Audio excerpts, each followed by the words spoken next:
Bossing, samahan niyo po ako. Ito po yung ating lulutuin na alimango. Na-prepare na po natin yan.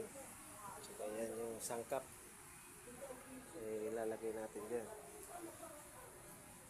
Tara, pisahan na natin magluto mga boss. Dito na tayo sa munting kusina natin. Bali, gisahin muna natin yung sibuyas, bawang at saka luya. Ilagay na natin tong alimango.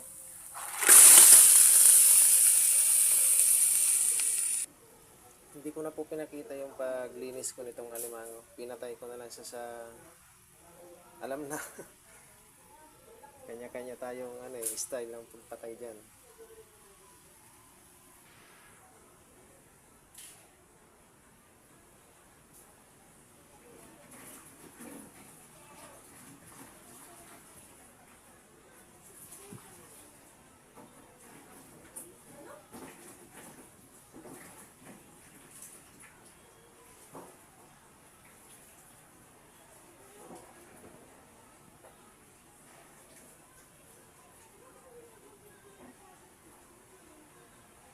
Boy, bili ka nga ng paminta doon. Isama na natin itong hinugasan nating kalabasa para lumambot siya. Masarap yung malambot yung kalabasa eh.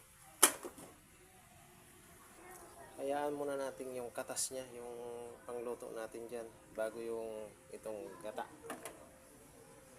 Ilagay na po natin itong kukumama.